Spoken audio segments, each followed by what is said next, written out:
जय हिंद दोस्तों, स्वागत है आप सभी का एक बार फिर से एक नई वीडियो के साथ। उम्मीद है कि आप लोगों की प्रिपरेशन सही तरीके से चल रही होगी। मैथ का वीडियो कई दिनों के बाद आप लोगों को मिल रहा है। परेशानियां हुई होंगी, मुझे पहले से ही ज्ञात है, बट आप लोगों को अब परेशान होने की ज़रूरत नहीं है, क्योंकि डेली सुबह 7 बजे आप लोगों को एक लेक्चर मिलेगा, जिसमें एक दिन हम लोग मैथ को लेकर आएंगे और दूसरे दिन हमारी हिस्ट्री आएगी। क्योंकि कल के वीडियो में हम लोगों ने मेडाइवल हिस्ट्री अर्थात मध्यकालीन भारत के इतिहास को पूरी तरह से कवर कर लिया है।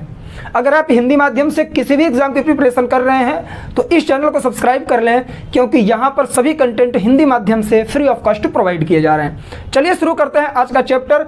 जो हम लोग मैथ की सीरीज लेके चल रहे हैं उसका नाम ही है जीरो टू हीरो सीरीज, ठीक है। उसके तहत हम लोगों ने नंबर सिस्टम को कवर किया था। ऐसे विद्यार्थियों को टारगेट करके या उन्हें माइंड में लेकर हम लोग चल रहे हैं जो मैथ के नाम से एकदम जीरो हैं। बुरा लगेगा आप लोगों को, जी हाँ, बहुत सारे विद्यार्थी ऐसे होते हैं जो सिर्फ मैथ की वजह से सिलेक्शन नहीं ले पाते हैं। जीएस अच्छा होता है, रीजनिंग भी अच्छा हो जाता है, कॉम्प्रिहेंशन भी अच्छा रहता है, लेकिन वो सबसे ज़्यादा मात खा जाते हैं मैथ में। क्यों? क्योंकि ये उनकी स्टार्टिंग से कमजोरी है। अगर आपने बचपन में सारी चीज़ें सीख ली होती, बचपन का मतलब यह है कि इंटर लेवल तक, उससे ज़्यादा मैथ किसी भी वनडे एग्जाम में नहीं पूछता है। हाँ, उससे ज़्यादा मैथ कहीं भी नहीं पूछता है। आप लोग देखिए एलसीएम और एचसीएफ आपने 6 स्टैंडर्ड में इसे पढ़ा है, 5 स्टैंडर्ड में इसे पढ़ा है, लेकिन आज मजबूरी है आपको पढ़ना। जब कोई चीज़ मजबूरी बन जाती है ना, तो उसे पढ़ने में मज़ा उतना नहीं आता, मन लगाना पड़ता है। तो मन लगाइए, आपका मन लगवाना और मज़े के साथ पढ़ना मेरी गारंटी है। मैं इस तरह से कॉन्सेप्ट बताऊंगा कि कोई भी कॉन्सेप्ट आपका नहीं बचेगा। चलिए शुरू करते हैं आज का वीडियो। एलसीएम और एचसीएफ को हम लोग समझेंगे। सबसे पहले हम लोग एलसीएम से शुरुआत करेंगे, बेसिक लेवल से, उसके बाद स्टैंडर्ड लेवल पे चलेंगे, बहुत सारी एक्सरसाइज करेंगे, सारे कॉन्सेप्ट क्लियर करेंगे। वीडियो बड़ा होगा लेकिन लास्ट तक रुकिएगा, क्योंकि मेरा जो उद्देश्य रहता है जीरो लेवल के विद्यार्थी को साथ में लेकर चलना होता है, ठीक है। अगर आप लोगों ने ये चैप्टर पहले से पढ़ रखा है, पेशेंस बना के रखिएगा, आपके लेवल के भी क्वेश्चन मिलेंगे। चलिए शुरू करते हैं। एलसीएम का फुल फॉर्म कितने लोगों को पता है? लाइव क्लास नहीं है, कॉमेंट करके बताइएगा, लिख दे रहा हूं मैं। लीस्ट कॉमन मल्टीपल, ठीक है। हिंदी में बात करें, लघुत्तम समापवर्तक। क्लास देखिए, मैथ की जो क्लास होती है ना, बहुत सारे विद्यार्थी कमेंट करते हैं कि सर आप इंग्लिश में नहीं बताते। मैथ की क्लास हिंदी और इंग्लिश से कोई मैटर नहीं है। जो कॉन्सेप्ट है, जो पॉइंट है, बाइलिंगुअल लिखता हूं मैं, हिंदी में भी और इंग्लिश में भी, तो रहिए ना लास्ट तक, समझिए सही से। अब फार्मूला हिंदी या इंग्लिश में लिखें जरूरी थोड़ी है। अब 3 को इंग्लिश में और हिंदी में कैसे लिखेंगे? 3 को तो 3 ही लिखेंगे ना। तो इस वजह से चाहे हिंदी माध्यम से हो चाहे इंग्लिश माध्यम से, लास्ट तक रहिएगा, सारे कॉन्सेप्ट क्लियर होंगे। देखिए, यह जो एलसीएम है आप लोगों ने बचपन में सीखा है इसे, लेकिन आज हम लोग नए तरीके से सीखेंगे। इसे निकालने की जो विधियां हैं 2 हैं, जिसमें पहली है भाग विधि और दूसरी है गुणनखंड विधि। कौन सी है? गुणनखंड विधि। इसे सॉल्व करने से पहले आप लोग क्या करेंगे? एलसीएम की डिफिनीशन लिखिए। मैं बोल रहा हूं, आप लोग लघुत्तम समापवर्तक की परिभाषा लिखिए। मैं बोल रहा हूं, लिखिए। वह छोटी से छोटी संख्या जो दी गई संख्याओं से पूर्णतः विभाजित हो जाए, लघुत्तम समापवर्तक कहलाता है। फिर से रिपीट कर रहा हूं, वह छोटी से छोटी संख्या जो दी गई संख्याओं से पूर्णतः विभक्त हो जाए, वो संख्या लघुत्तम समापवर्तक कहलाती है। मैं यहाँ लिखूंगा, टाइम लगेगा, अब उसे प्रूफ भी तो करना है। मैं आप लोगों को नंबर देता हूँ कुछ। पहले हम लोग क्या करेंगे? भाग विधि से सॉल्व करेंगे, ठीक है। एक नंबर कोई भी मैं आप लोगों को देता हूँ, जैसे 24, 30 और 40। मैं आपसे पूछूं कि 24, 30 और 40 का एलसीएम बताइए, तो आप लोग क्या करते हैं? दो कॉन्सेप्ट है, दोनों समझेंगे। हम डायरेक्ट भी कर सकते हैं, लास्ट में ये भी पता चलेगा हम लोग क्या कर रहे हैं, भाग विधि से समझ रहे हैं। तो पहले भाग विधि से सॉल्व करते हैं। काटना कहाँ से शुरू करेंगे सर? हमेशा कोई भी संख्या हो 2 से काटने का प्रयास करिए। अगर इनमें से कोई भी संख्या 2 से नहीं कट रही तो 3 से काटने का प्रयास करिए। अगर 3 से नहीं कट रही है तो 5 से काटने का प्रयास करिए। सर 4 से क्यों नहीं? क्योंकि 4 से जो संख्या कटेगी वह 2 से सदैव कट जाती है। ठीक, तो 2 से हम लोग शुरू करेंगे। तो 2 बार हमें 24, 2 15 हमें 30, 2 20 हमें 40। अगर यहाँ 2 से गए तो यहाँ 6 जाएगा, ये 15 15 ही आएगा और ये 10 हो जाएगा। फिर ये आप लोग बचपन में किए हैं, अभी कॉन्सेप्ट समझिए बस। यहाँ 3 हो जाएगा, यहाँ 15, यहाँ 5। अब कोई भी संख्या 2 से नहीं कट रही है तो 3 से काटिए। 3 से अगर हमने काटा यहाँ 1 आ जाएगा और 3 5 में 15, 5 आ जाएगा और 5। अब केवल 5 बचा तो 5 सही से काटिए। जब तक 1 ना आ जाए तब तक क्या करेंगे आप, इसे सॉल्व करेंगे। तो हमें एलसीएम इसका कैसे पता चला? जो संख्याएं यहाँ पर गई हैं इनका मल्टीप्लाई कर दीजिए आपस में। 2 इंटू 2 इंटू 2 इंटू 3 इंटू 5 कितना आया? 2 दूनी 4 दूनी 8, 8 त्रिक 24 और 24 पंचे 120। 24 पंचे 120 कैसे हुआ?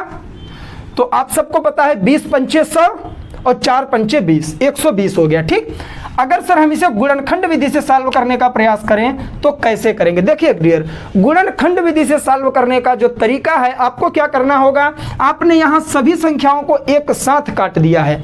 मैं यहाँ लिख देता हूँ गुणनखंड विधि। अब देखिए, चाहे गुणनखंड विधि से करिए चाहे भाग विधि से करिए, एलसीएम आपका सदैव 120 ही आना चाहिए, 24, 30 और 40 का। ठीक है, क्योंकि परिभाषा हमारी क्या कह रही है, वह छोटी से छोटी संख्या जो दी गई संख्याओं से पूर्णतः विभक्त हो जाए। मतलब हमें ऐसी संख्या ज्ञात करनी है जो तीनों संख्याओं से विभक्त हो जाए, 24 से भी, 30 से भी, 40 से भी। तो 120 आराम से कट जाएगा। क्या 120 से छोटी कोई ऐसी संख्या है जो इन सब से विभक्त हो जाए? तो नहीं है। क्यों? क्योंकि अब इससे नीचे अगर आप आएंगे तो कोई भी संख्या नहीं कटेगी। 24 से काटेंगे 120 को, कट जाएगा। 30 से काटेंगे, कट जाएगा। 40 से काटेंगे, कट जाएगा। ठीक है, चलिए आगे बढ़ते हैं।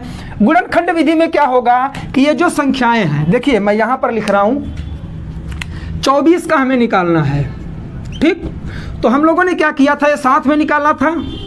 अब 24 का अकेले निकालेंगे हम। पहला क्वेश्चन है, इसलिए बेसिक आपको क्लियर करना है। 2 से 12 आएगा, 2 से 6 आएगा, 2 से 3 आएगा और 2 से 1 3 से 1 आ गया। कितना आया? 2 2 2, 3 बार 2 आया, लिख लेते हैं यहाँ। 1 बार 3 आया है, उसके बाद 30 है। 30 को जब हम काटने का प्रयास करेंगे तो कितना आएगा? 2 से काटिए क्योंकि यहाँ 2 से कट रहा है, 15 आया। 3 से काटिए, 3 5 15, 5 से काटिए 1, इसमें कितना आया? 2 इंटू 3 इंटू 5। देखिए ये पहला क्वेश्चन है, इसलिए आपको ये सब समझना पड़ रहा है। अगले क्वेश्चन में कोई दिक्कत नहीं होगी। उसके बाद 40 का भी इसी तरह से निकालिए। 2 20 आ जाएगा, 2 से काटिए। 10 आ जाएगा, 2 से काटिए। 5 आएगा, 3 से कटेगा नहीं तो 5 से काट दीजिए। 3 बार 2 और 5, 40 में क्या आया? 2 दूनी 4 दूनी 8 पंचे 40। अब गुणनखंड विधि में सर अगर हमें गुणनखंड विधि में भी यही करना है तो हम अलग अलग क्यों करें, एक साथ काट दें? नहीं, अब यहाँ आपको देखना है 24 में 2 कितनी बार आया? 3 बार। तो हम इसे क्या लिख सकते हैं? 2 के पावर में 3 और 3 के पावर में 1 लिख सकते हैं। लिख सकते हैं कि नहीं? बिल्कुल लिख सकते हैं। और यहाँ कोई भी संख्या रिपीट नहीं हुई है तो इसे हम डायरेक्ट लिख देंगे।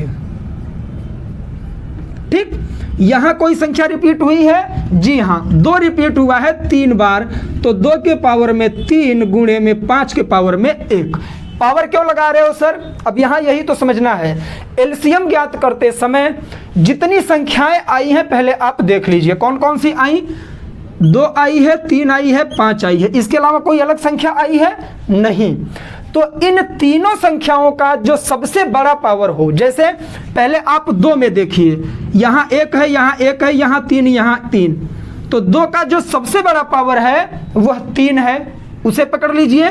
3 में सबसे बड़ी पावर कहाँ है? कहीं भी नहीं है, केवल 3 के पावर में 1 ही है। 5 कहीं भी रिपीट नहीं हुआ है, पावर में 1 ही है। तो आप क्या करेंगे, ये जो 2 के पावर में 3 हम क्या लिख सकते हैं? 8 लिख सकते हैं ना। अरे ऐसे लिख सकते हैं ना यार, बराबर में 8। तो हम डायरेक्ट करेंगे 8 गुणे में 3 गुणे में 5, कितना हुआ? 8 त्रिक 24, 24 पंचे 120 हो गया ना। तो इस तरह से गुणनखंड विधि से भी आप लोगों को ज्ञात करना है। आपको ये अलग से करने की भी जरूरत नहीं पड़ेगी, लास्ट में हम लोग एक्सरसाइज समझेंगे। परेशान मत होइए, वीडियो बड़ा ना हो, इसलिए हम लोग क्या करेंगे, अब HCF की तरफ चलेंगे। ये कॉन्सेप्ट आप लोग एक बार नोट डाउन कर लीजिए। गर्मी बहुत ज़्यादा है, परेशानी ना हो आप लोगों को, ठीक है? नोट डाउन करिए या फिर स्क्रीनशॉट लीजिए, फिर हम लोग आगे बढ़ते हैं। ठीक, चलिए, उम्मीद है कि आप लोग इसे समझ गए होंगे। एलसीएम ज्ञात करने की 2 विधियां, भागफल और गुणनखंड। भाग विधि और गुणनखंड विधि दोनों आपने समझ लिया। अब हम लोग क्या करेंगे, HCF ज्ञात करेंगे। क्या? HCF ज्ञात करेंगे हम लोग। संख्या कोई लेते हैं, पहले HCF का फुल फॉर्म तो लिखें। सॉरी, बहुत ही इजी है, परेशान नहीं होना है आप लोगों को। वीडियो बड़ा है तो बड़ा होने दीजिए, डरिए मत आप लोग। जितनी देर तक आप लोग वीडियो में बने रहेंगे उतनी जल्दी आपका कॉन्सेप्ट क्लियर होगा। अब सोचिए कि एक बार में ट्रिक के माध्यम से रट्टा मार के चले जाइए तो डियर ये मैथ है, परेशान कर देगा आपको। ठीक, आइए अब हम लोग देखते हैं HCF ज्ञात करना। HCF का फुल फॉर्म क्या होता है? Highest common factor.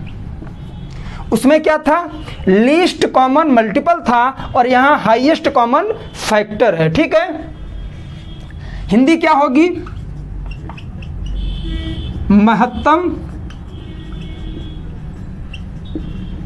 समापवर्तक या समापवर्ती। ठीक है, उसकी परिभाषा में हमने क्या सीखा था कि वह छोटी से छोटी संख्या जो दी गई संख्याओं से पूरी तरह से विभाजित हो जाए, एलसीएम कहलाती है।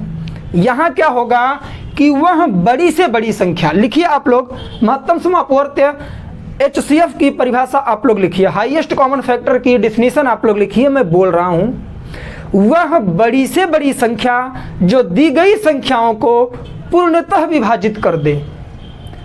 वह बड़ी से बड़ी संख्या जो दी गई संख्याओं को पूर्णतः विभाजित कर दे, HCF कहलाती है।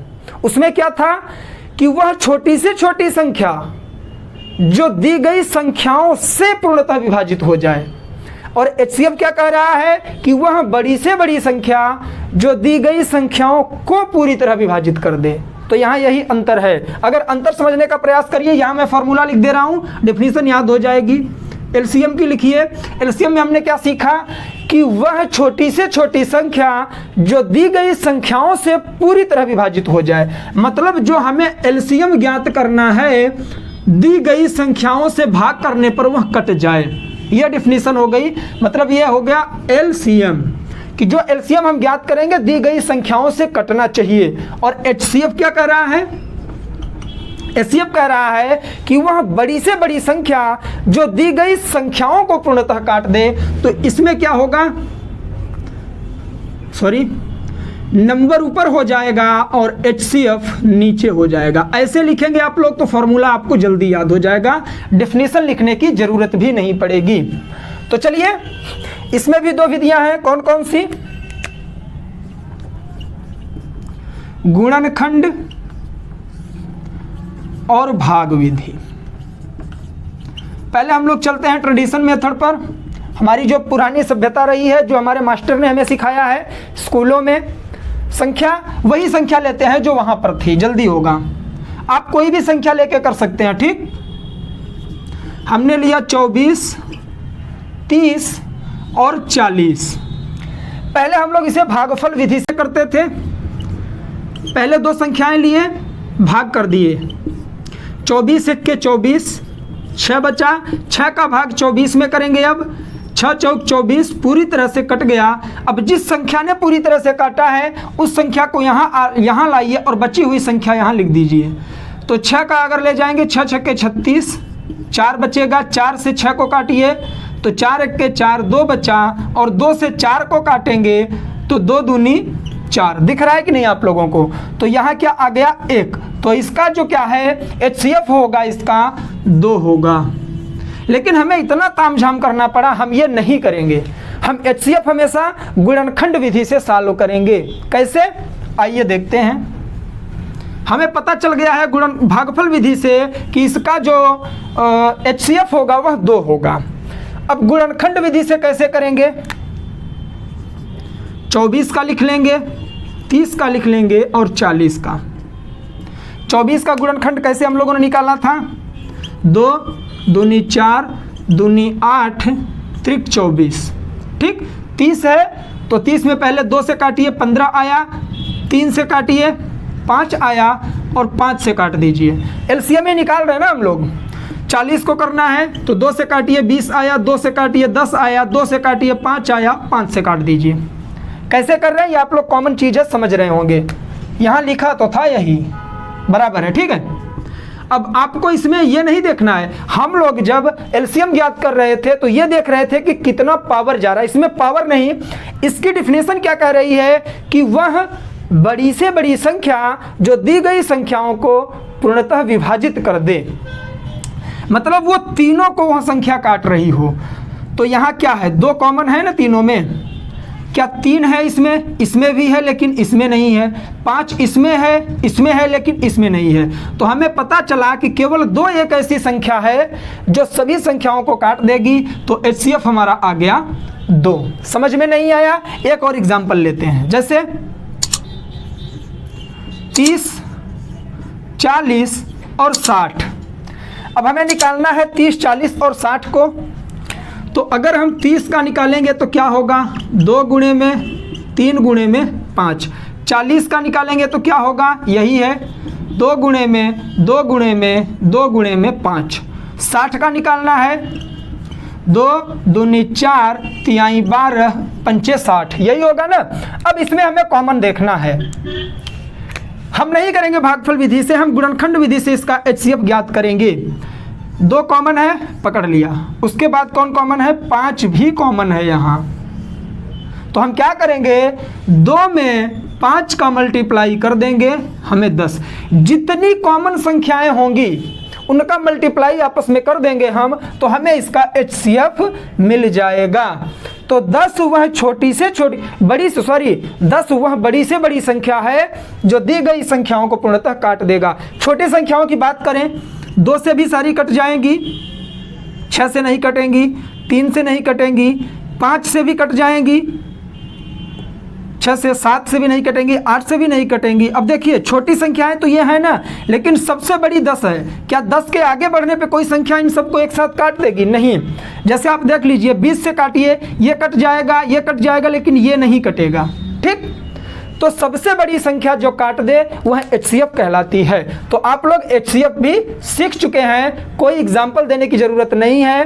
देखिए यहां से प्रश्न नहीं बनता, बेसिक क्लियर हो रहा है। अब जहां से प्रश्न बनता है वहां चलते हैं हम लोग, ठीक है।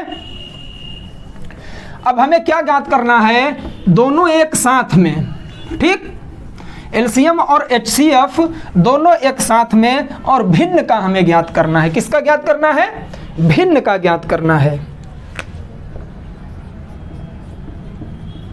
भिन्न का LCM और HCF ज्ञात करना। पहले एक भिन्न लिखते हैं हम लोग, गर्मी बहुत पड़ रही है। 2/3, 5/6 और 4/5।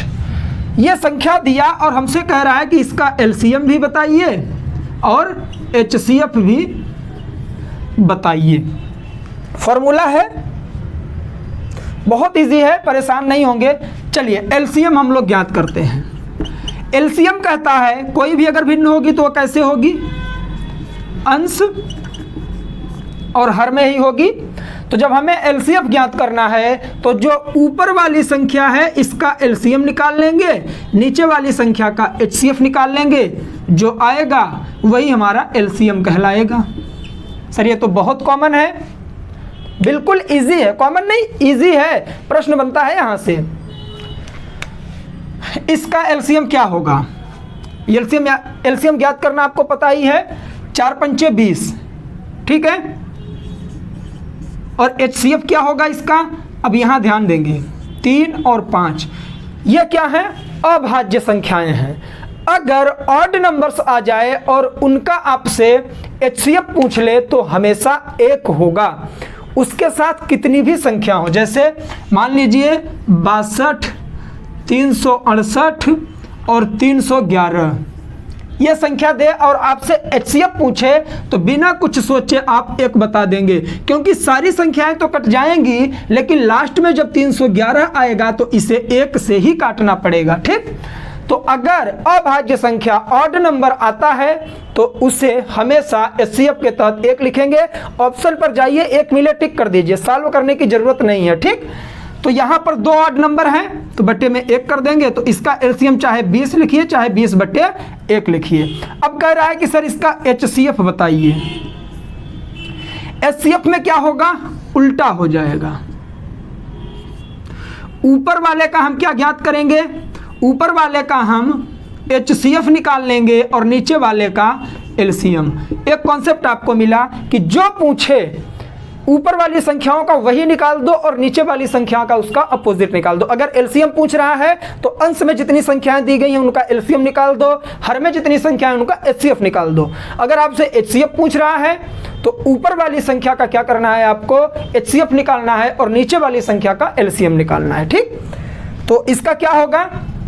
नीचे वाली संख्या का ऊपर वाली संख्या का जब हम एचसीएफ निकालेंगे तो यहां भी 5 है, ऑड नंबर है तो 1 हो जाएगा, लेकिन बटे में एलसीएम निकालना है 3, 5 और 6 का, तो 6 3 18, 5 3 15, 5 6 30, 30 होगा ना, तो 1/30 यही आपका आंसर हो जाएगा। कभी कभी आप लोगों को संख्या फंसाने के लिए क्या कर देगा, वो कहां पर लिख दें, यहां पर ऐसे कर देगा, 6/4, 9/3, 12/8 और 35/5 कर देगा और कहेगा इसका एलसीएम और एचसीएफ निकालिए।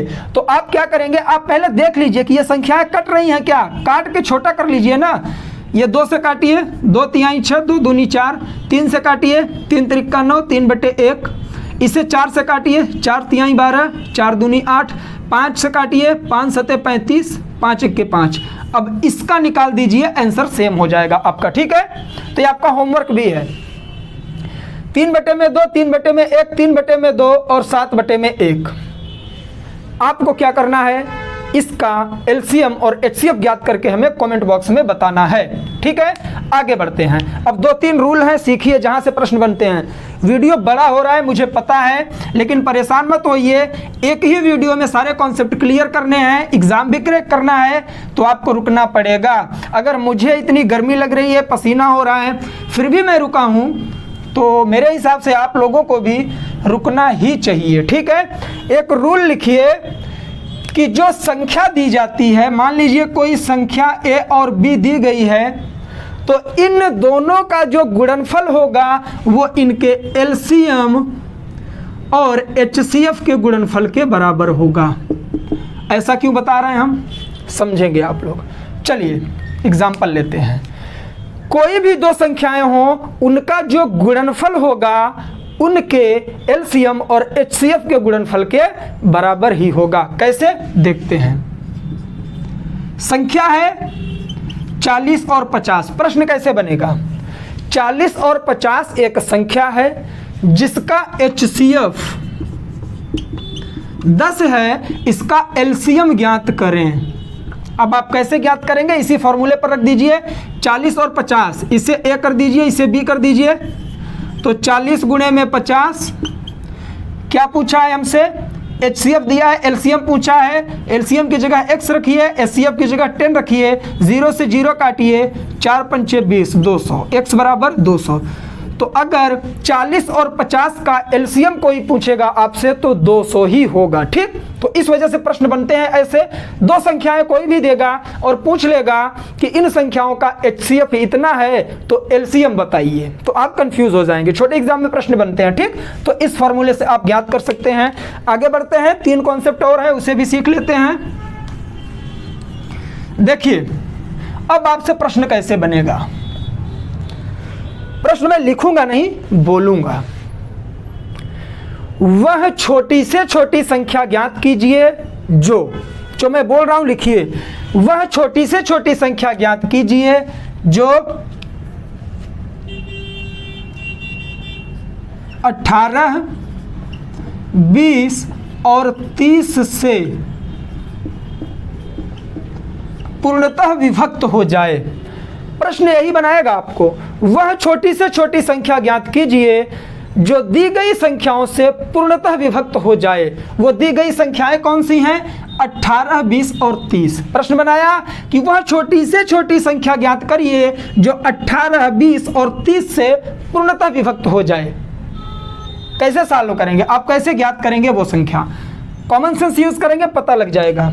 एलसीएम की डिफिनीशन मैंने आपको क्या बताई है?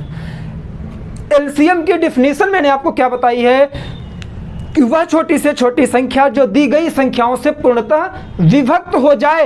यह भी तो वही बोल रहा है कि वह छोटी से छोटी संख्या ज्ञात करिए जो 18, 20 और 30 से पूर्णतः विभक्त हो जाए। तो आप एक काम करिए, 18, 20 और 30 का क्या करिए? एलसीएम निकाल लीजिए। मतलब यहां आपसे एलसीएम पूछ रहा है, तो 18, 20, 30 का क्या होगा? 30 दूनी 60, 18 पंचे 90, नहीं कटेगा।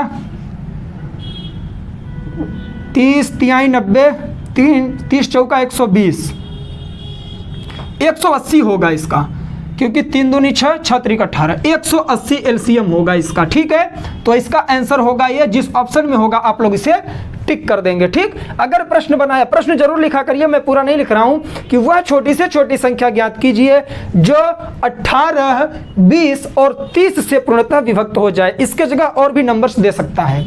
अगला प्रश्न, यह कॉन्सेप्ट 1 था हमारा। कॉन्सेप्ट 2 सीखिए। वह छोटी से छोटी संख्या ज्ञात करिए जिसमें 18, अब हम लोग यही पकड़ के चलेंगे क्योंकि इसका एलसीएम निकाल चुके हैं। 18, 20 और 30 से